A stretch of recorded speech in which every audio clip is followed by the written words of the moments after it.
Hello అండి. మనం last time పెట్టిన కంపోస్టు ఎలా తయారైందో మీకైతే చూపిస్తాను. మీరు లాస్ట్ టైం కంపోస్ట్ చేసేటప్పుడు చూసారు గదా!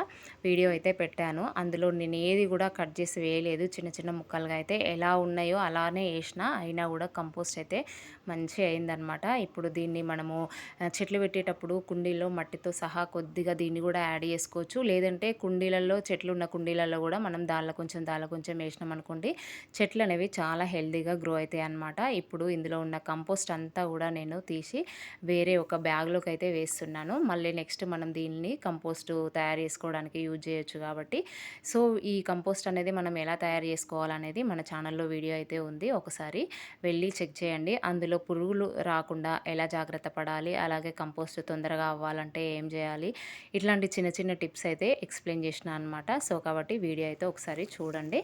సో ఇప్పుడు ఇందులో ఉన్న చెట్టు అయితే ఎండిపోయిందనమాట.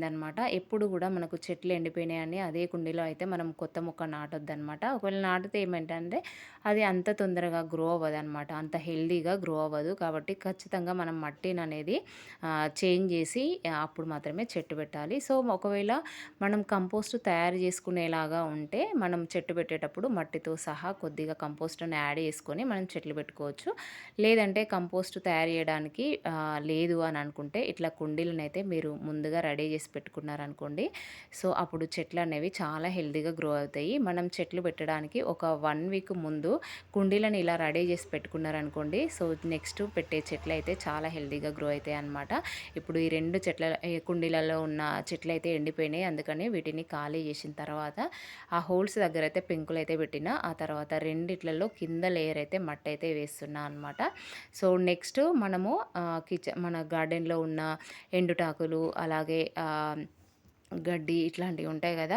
అవన్నీ నెక్స్ట్ ఎండినవి వేయాలన్నమాట. ఎండినవి ఎందుకు వేయాలి అనంటే మనం కిచెన్ వేస్ట్ వేసినామనుకోండి అందులో ఉండే వాటర్ కంటెంట్ అంతా కూడా మనము ఈ ఎండిన ఆకులు కానీ, గడ్డి కానీ ఇది పీలుస్తుంది కాబట్టి సో నెక్స్ట్ లేయర్ అయితే మనం ఎండిన ఆకులు, గడ్డి ఎట్లాంటివి వేయాలి. ఆ తర్వాత కిచెన్ వేస్ట్, ఆ తర్వాత గార్డెన్‌లో ఉన్న కొంచెము గడ్డి, ఈ కలుపు మొక్కలు ఉంటాయి కదా! అవైతే ఏసినా అనమాట. ఆ తర్వాత ఒక లేయర్ మట్టి ఏసుకోవాలి. మనం మిడిల్‌లో వేసే మట్టి లేయరు సన్నగా ఏసినా పర్వాలేదు గానీ, లాస్ట్‌లో వేసే మట్టి లేయర్ అయితే కొంచెం థిక్‌గా అయితే వేయాలి. ఇప్పుడు మిగిలిన కిచెన్ వేస్ట్ అంతా కూడా వేసిన తర్వాత లాస్ట్ లేయర్ అయితే మనము మట్టి అయితే వేసుకోవాలన్నమాట. ఇలా 1 వీక్ ముందు మీరు కుండీలను రెడీ చేసి పెట్టుకున్నారనుకోండి. సో దీనికి కొద్దిగా మట్టి అనేది మనకు ఇది డేస్ గడుస్తున్న కొద్దీ ఇది కుదించుకుపోతదనమాట.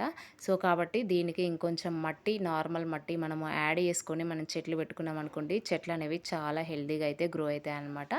సో నెక్స్ట్ మనము కంటైనర్ ఖాళీ చేసినాం కదా! సో దానిలోనైతే మళ్ళీ కంపోస్ట్‌కి అయితే పెడుతున్నాను. సో కింద పెంకులు పెట్టిన తర్వాత యాజ్ యూజువల్‌గా మనము మట్టి అయితే వేసుకోవాలన్నమాట. ఆ తర్వాత ఇట్లా ఎండిన ఆకులు, గడ్డి ఇట్లాంటివన్నీ ఏసుకున్న తర్వాత నెక్స్ట్ ఇంకా మన దగ్గర ఉన్న ఏది ఉంటే అది కిచెన్ వేస్టు, అంటే వెజిటబుల్స్ కానీ, ఫ్రూట్స్ కానీ, ఇంకా దాని పీల్ ఉంటుంది కదా! అదంతా వేసుకున్న తర్వాత మళ్ళీ ఒక లేయర్ అయితే మట్టి అయితే వేసుకుందాము.